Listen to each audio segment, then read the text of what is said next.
En aan U kom toe al die eer en al die mag, al die heerlikheid. Here is die God van getuienisse. Hy is die een wat getuienisse voortbring. Ons prys U vir dit alles wat U doen. Ons prys U vir U naam, vir U mag en U krag. Dankie dat U die God van genesing is. Dankie dat U die God van waarheid is. Dankie dat ons vanoggend na U toe kan kom in die naam van die Seun, die Here Jesus Christus. Dankie vir die vergifnis en die lewe en die liefde wat daar in Jesus is. Dankie vir die genesing wat daar in Jesus is. Vanoggend kom ons en ons kom bid vir U beskerming oor ons geliefdes. Ons vra dat U ons net so sal toedraai met die liefde en die eerlikheid. Dat U genade oor ons uitgegiet sal word. Dat die beskerming ons omring en volmaak. Vader, dankie dat ons geliefdes, ons kennisse aan U kan opdra. Dankie vir U beskerming ook oor hulle. Dankie dat U vir elkeen van hulle se harte omgee. Dat U vir elkeen lief is, Vader. Dat U nou sou kom en dat U vir elkeen van ons geliefdes sal nader trek na U toe. Sal skanse afbreek, sal openbarings gee oor wie U is. Maar Vader, ons kom dra vanoggend ons land aan U op. Kom dra die gebeure, ons regering, die uitsprake wat gemaak word, kom gee ons so vir U. Ons vra, laat U wil geskied, soos in die hemel, so ook op aarde. Soos in die hemel, so ook op Wellington, soos in die hemel, so ook in Suid-Afrika. Dankie dat ons dit als net so vir U kon gee, Vader. Dankie dat ons weet dat ons nie hoef te vrees nie, want U is ons God. Ons kom gee al die dinge wat ons hoor, wat ons sien, kom gee ons so vir U. En ons vra dat U wil sal geskied daarin. Kom gee ook so vanoggend die woord waarmee ons besig is vir U. Ek vra dat U woord lewend in ons sal raak, dat U woord deel van ons sal raak, dat U woord uit ons sal uitvloei. Ons vertrou U ook daarin vanoggend. Bid dit so in Jesus se naam. Amen.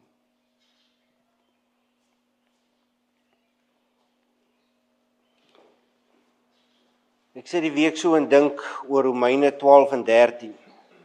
En dit het my laat dink aan die vark en die hoender. Hoe sal jy jou geloofslewe vandag beskryf? Jou kerklewe? As die van die hoender of as die van die vark? Wie sê hoender? Vark, almal draadsitters.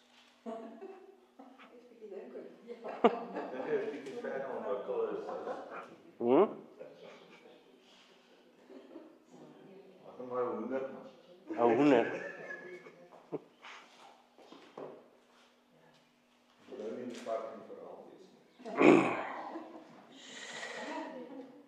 In die week eet ek nooit ontbyt nie.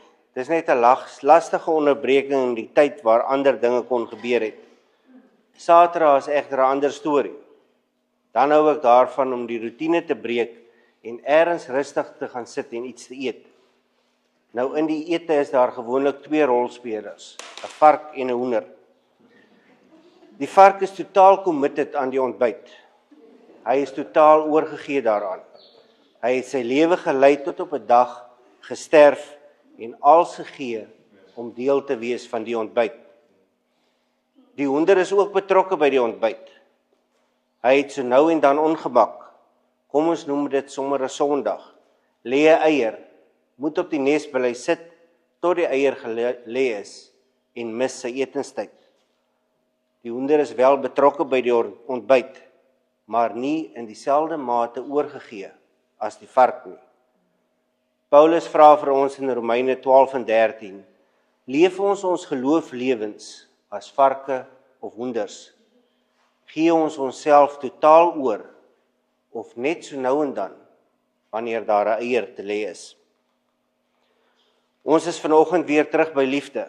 Liefde as die vervulling van die wet. Kom ons lees verse 8 tot 14 van Romeine 13. Julle moet niemand iets verskuldig wees nie, behalwe om mekaar lief te hê. Wie sy medemens liefhet, voer die hele wet van God uit, al die gebooie.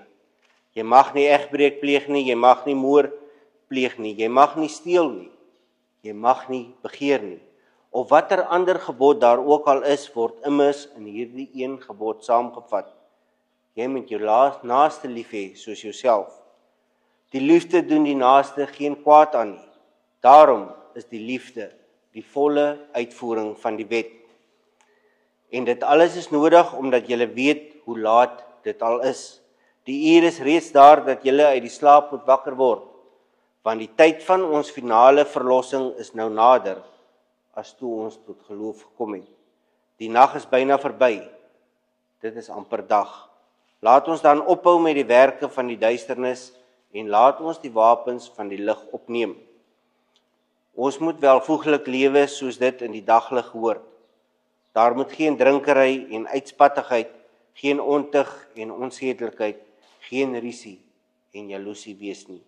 Nee, julle moet lewe soos volgelinge van die Here Jesus Christus en nie voortdurend daarop uit wees om julle sondige begeertes te bevredig nie. Wil iemand 'n eiertjie hê daarop?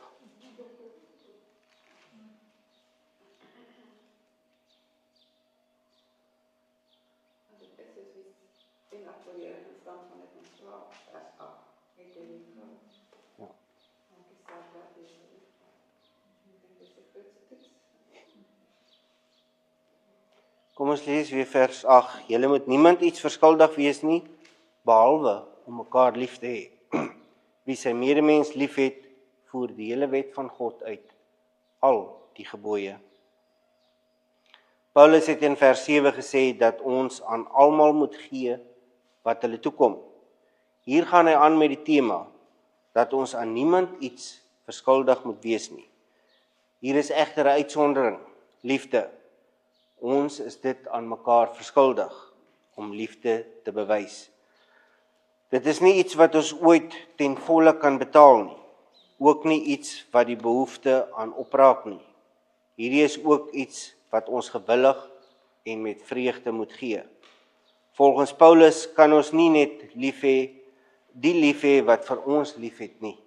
Nee, hierdie liefde is almal insluitend. Ons moet mekaar lief hê. Wanneer hierdie liefde ons verhoudings dikteer, gee ons onsself in so 'n mate vir mekaar, dat ons letterlik nog meer liefde verskuldig is. Ons is veronderstel om op so 'n manier vir mekaar om te gee, dat ons lewens aan mekaar verskuldig is. Nou geld hierdie liefde vir die binne en die buite die kerk. Die konsensus is dat dit wel so is, maar dat daar meer van 'n fokus is op die binne, die geloofsgemeenskap. Kyk wat skryf Paulus aan die Galasiërs, Galasiërs 6 vers 10. Solank ons die geleentheid het, moet ons dus aan almal goed doen, veral aan ons medegelowiges. In Romeine 12 verse 9 tot 13 was hierdie fokus op die geloofsgemeenskap, maar in verse 14 tot 21 was dit op die buite die geloofsgemeenskap. Dis nie altyd lekker om buite die geloofsgemeenskap lief te hê nie. So kom ons kyk wat Jesus oor die onderwerp sê. Matteus 5 vers 43 tot 45. Julle het gehoor dat daar gesê is, jou naaste moet jy lief hê en jou vyand moet jy haat. Maar ek sê vir julle, julle moet julle vyande lief hê en julle moet bid vir die wat julle vervolg, sodat julle kinders kan wees van julle Vader in die hemel. Hy laat immers die son opkom oor slegtes en goeies, en hy laat reën oor die wat reg doen en oor die wat verkeerd doen. Nou vat Paulus dit nog 'n stapie verder. Wie sy medemens liefhet, voer die hele wet van God uit, al die gebooie. Die lesers van Romeine moet besef dat die hele wet reeds deur Christus vervul is. Daar is egter nou 'n nuwe wet, 'n wet wat ons nou moet gehoorsaam. En Jesus het self hierdie wet kom gee. Johannes 13 vers 34 en 35. Ek gee julle 'n nuwe gebod. Julle moet mekaar lief hê. Soos ek julle liefhet, moet julle ook mekaar lief hê. As julle mekaar liefhet, sal almal weet dat julle disippels van my is.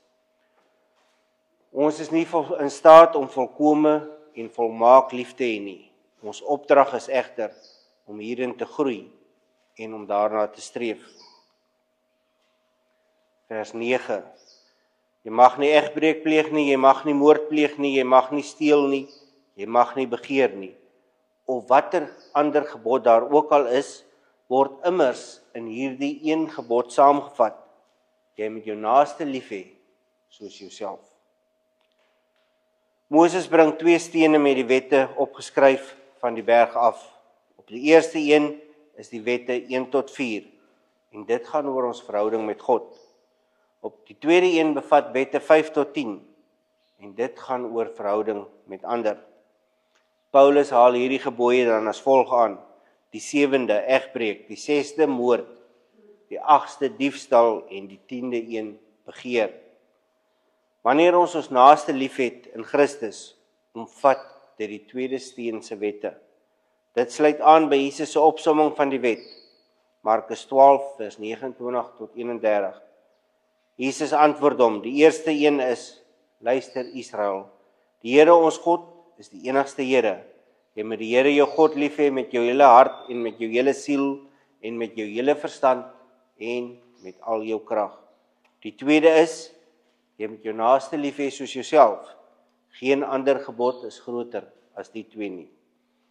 Ons kry dieselfde in die Ou Testament, Deuteronomium 6 vers 4 tot 5. Luister Israel, die Here is ons God. Hy is die enigste Here. Daarom moet jy die Here jou God lief hê met hart en siel en met al jou krag. Die tweede deel van die wet se opsomming kry ons in Levitikus 19 vers 18. Jy mag nie wraak neem, 'n grief koester teenoor jou volksgenoot nie. Jy moet jou naaste lief hê soos jouself. Ek is die Here. Die idee is dat ons onsself liefhet en dat ons hierdie liefde dan ook aan ander moet bewys. Hierdie offering van liefde som die wet op. Dit vervul die wet. Dit is nie 'n nuwe fokus op die wet nie. Dit is 'n nuwe wet wat terselfdertyd die ou wet vervul en ook dan vervang. Wanneer ons onsself met Christus verbind ons met hierdie nuwe verbond en met die nuwe wet. Matteus 15 vers 17 tot 20. Moenie dink ek het gekom om die wet of die profete ongeldig te maak nie. Ek het nie gekom om hulle ongeldig te maak nie, maar om hulle volle betekenis te laat kry. Dit verseker ek julle, die hemel en die aarde sal eerder vergaan as wat een letter of letterstreepie van die wet sal wegval, voordat alles volëindig is. Wie dan ook een van die geringstes van hierdie gebooie ongeldig maak en die mense so leer, sal die minste geag word in die koninkryk van die hemel. Maar wie die wet gehoorsaam en ander so leer, sal hoog geag word in die koninkryk van die hemel. Ek sê vir julle, as julle getrouheid aan die wet nie meer inhou as die van die skrifgeleerders en die fariseërs nie, sal julle nooit in die koninkryk van die hemel ingaan nie. Galasiërs 6 vers 2 skryf Paulus: dra mekaar se laste en gee op die manier uitvoering aan die wet van Christus. Vers 10. Die liefde doen die naaste geen kwaad aan nie. Daarom is die liefde die volle uitvoering van die wet. In hoofstuk 12 vers 9 tot 21 was Paulus se redenasie dat liefde dit behels om goed te doen aan ander. Hier draai dit om en hy stel dit negatief. Liefde doen die naaste geen kwaad aan nie. Dit dui op die doel van die wet wat weerskante toe werk. Hierdie opdrag van liefde dui dan op die ware doel van die wet. Dit is om ons te wys op die goeie wat God vir ons gee, maar ook die goeie wat ons aan die rondom ons moet gee. Ons behoort dan in dit als toegewy te wees aan mekaar, as gelowiges, en ons seën die ongelowiges. Ons vervloek hulle nie. Dit beteken ons bewys liefde aan ons almal om ons, en ons probeer voorkom dat enige een seer kry. Wanneer ons dit kan regkry, vervul ons die wet van liefde. Vers 11 tot 14 vorm weer 'n eenheid. Paulus wys hier sy lesers daarop dat hulle tussen twee belangrike periodes leef. Hulle leef tussen dit wat alreeds gebeur het aan die een kant, Jesus se koms na die aarde, en dit wat nog moet gebeur aan die ander kant, Jesus se wederkoms. Hy herinner hulle daaraan dat die tyd naby is. Dit is van groot belang om reg te leef, om volgens die wil van God te leef. Die tyd van die wederkoms is onbekend aan ons. Die feit is egter dat wanneer Jesus kom, hy ons verantwoordelik gaan hou vir hoe ons gelewe het en ook vir ons geestelike toestand. Gaan kyk in Matteus 25 na die gelykenisse daar. Dit gaan alles oor die wat gereed is vir Jesus se koms en die wat nie gereed en voorberei is vir die koms van Jesus nie. Ons opdrag is om op alle tye gereed te wees vir die koms van Christus. Nie net sekere tye van die jaar wat ons hom verwag nie, maar alle tye. Ons moet dus geestelik waaksaam wees. Ons moet ten alle tye vir God leef en nie vir die wêreld leef nie. In 1 Tessalonisense 5 vers 2 tot 3 staan daar: Julle weet self maar al te goed dat die dag van die Here onverwags kom, soos 'n dief in die nag. Wanneer die mense sê alles is rustig en veilig, sal die ondergang hulle skielik oorval soos geboortepyne, 'n swanger vrou, en niemand sal ontkom nie. Jakobus 5 vers 7 tot 8. Wag dan geduldig broers totdat die Here kom. Let op hoe die boer wag vir die kosbare oes wat die land oplewer. Hy wag geduldig daarvoor totdat die vroeë en die laat reëns gekry het. Julle moet ook geduldig wag en moed hou, want dit is nie meer lank nie, dan kom die Here. In Openbaring 16 vers 15. Kyk, ek kom onverwags soos 'n dief. Geseënd is die een wat wakker bly en sy klere reghou, sodat hy nie kaal hoef te loop en die mense sy skande sien nie. In Romeine 5 tot 7 het Paulus die redenasie gevolg dat die tyd van Adam plek gemaak het vir die tyd van Christus. Die tyd van die wet is vervang met die tyd van genade en geloof. Die tyd van sonde is vervang met die tyd van geregtigheid. Ons leef nou in 'n tyd waar ons 'n voorsmaak het van dit wat nog gaan kom. Kom ons kyk wat skryf hy in vers 11. En dit alles is nodig omdat julle weet hoe laat dit al is. Die uur is reeds daar dat julle uit die slaap moet wakker word, want die tyd van ons finale verlossing is nou nader as toe ons tot geloof gekom het. En dit is alles nodig verwys heel waarskynlik na die volheid van hoofstukke 12 en 13 en nie net na die voorafgaande verse nie. Dit is hoe ons vir Christus moet lewe. Ons moet die tyd waarin ons leef erken, terwyl ons weet dat die tyd waarin Jesus weer kom naby is. Luister na die skrywer van die Hebreërs. Hierin is 'n waarskuwing vir ons almal. Hebreërs 10 vers 25. Ons moenie van die samekomste van die gemeente af wegbly soos party se gewoonte is nie, maar mekaar eerder aanmoedig om daarheen te gaan, en dit des te meer na mate julle die oordeelsdag sien naderkom. Elke dag is 'n dag nader aan die terugkeer van Christus. Ons kan nie in ons slaap rondwandel tot die dag wat hy terugkeer nie. Nee, dit is tyd om wakker te wees, om volgens die wil van Christus te leef. Efesiërs 5 vers 14. En as iets bekend geword het, is dit in die lig. Daarom sê die lied, word wakker, jy wat slaap, en staan op uit die dood, en Christus sal jou lewe verlig. Die verskil is dat die wat slaap hier in Efesiërs die ongelowiges is. Terwyl Paulus hier in Romeine sê, die gelowiges het aan die slaap geraak. Dit is die gelowiges wat nie meer waaksaam is nie en vir Christus se wederkoms wag nie. 1 Tessalonisense 5 vers 6 tot 8. Laat ons dan nie slaap soos die ander nie, maar laat ons wakker bly en nigter wees. Die wat slaap is van die nag, en die wat hulle dronk drink is van die nag. Maar ons wat van die dag is, moet nigter wees. Ons moet geloof en liefde as borsharnas dra, en die hoop op die verlossing as helm. Die wat hier slaap is die ongelowiges, die Christene is die wat leef in die dag, wat leef in die lig. Opstaan uit die slaap verteenwoordig die wat weier om aan hierdie donker dinge deel te neem. Volgens Paulus is daar nou baie Christene wat lyk soos heidene. Hulle is geestelik aan die slaap. Hulle moet besig wees met die werk van God, maar doen nie iets van waarde nie. Dit is egter nie nou tyd vir geestelike laksheid nie. Wees verseker, Jesus se wederkoms is nader as die dag toe elkeen van ons tot bekering gekom het. Vers 12. Die nag is byna verby, die dag is amper hier. Dit is amper dag. Laat ons dan nou ophou met die werke van die duisternis en laat ons die wapens van die lig opneem.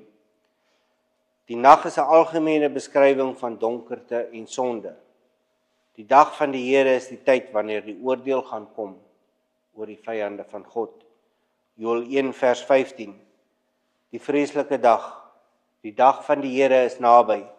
Dit is 'n dag van verwoesting. Dit kom van die Almagtige af. Dit sal ook die dag wees waar daar vergelding is vir die kinders van God. Joël 3 vers 18. Daardie dag sal daar volop wyn wees in die berge, oorvloed melk op die heuwels. In al die slote van Juda sal daar water loop. 'n Fontein sal uit die huis van die Here borrel en die sietemaal dal nat lê. Dit is die dag waar die goeie die slegte vir ewig sal oorwin. Hoe berei ons voor vir hierdie dag? Hoe sorg ons dat ons reg is vir dit wat kom? In Korintiërs 15 vers 58. Therefore, my beloved brethren, be firm, steadfast, immovable, always abounding in the work of the Lord, always being superior, excelling, doing more than enough in the service of the Lord, knowing and being continually aware that your labor in the Lord is not futile, it is never wasted or to no purpose. Om dit te doen, moet ons slegte gewoontes, ons donker dinge, eenkant sit. 1 Tessalonisense 5 vers 8. Maar laat ons wat van die dag is, nigter wees met die borswapen van geloof en liefde aan, en as die helm, die hoop op ons saligheid. Dit gelees, saam met Efesiërs 6, is Paulus se opdrag dat ons beklee met wapenrusting, nie met gemaklike klere of met slaapklere nie. Hierdie wapenrusting wat hy beskryf, het beide beskermende en aanvallende dele. Ons moet net die aanslag van die vyand afweer nie. Nee, ons moet ook die vyand verslaan. In hierdie geveg is daar nie plek om op die draad te sit nie. Daar is nie plek vir kompromie nie. Ons moet gefokus wees op die geveg voor ons. Al ooit gehoor van die beste verdediging is aanval. Wat is die kerk besig om te doen terwyl morele standaarde, goddelike standaarde om ons in mekaar tuimel? Dit alles behoort vir ons genoeg te gee om te dink oor hierdie week. Ons kry hier in hoofstukke 12 en 13 so effens van 'n ander uitkyk op Christen wees, op gelowige wees. Soos ons maar is ons fokus dikwels op onsself, ons aksies en die dinge wat ons doen om op onsself gerig. Die deel van die twee rowers wat aan dieselfde tyd as Jesus gekruisig is, kry nooit baie aandag nie. Maar dit is vir my fascinerend. Lukas 23 vers 39 tot 43. En elkeen van die kwaaddoeners wat opgehang is, het hom gesmaad en gesê: As u die Christus is, verlos u self en ons. Maar die ander een antwoord en bestraf hom en sê: Vrees jy ook nie God nie, terwyl jy in dieselfde oordeel is? Ons tog regverdige, want ons ontvang die verdiende loon vir ons dade, maar hy het niks verkeerd gedoen nie. En hy sê vir Jesus: Dink aan my Here, wanneer u in u koninkryk kom.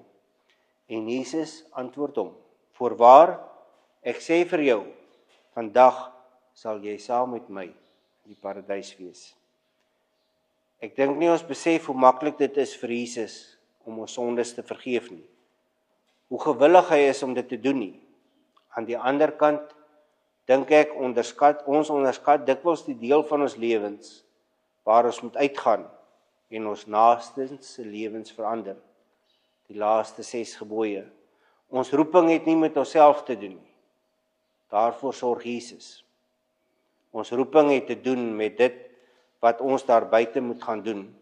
Daarvoor is Jesus ons toe, maar dit is ons wat moet uitstap en hierdie dinge begin doen. Gaan uit en dra Jesus se liefde in die wêreld in. Gaan wees 'n pleister en salf in 'n stikkende wêreld. En ja, dit behels om meer soos 'n vark te wees as 'n hoender.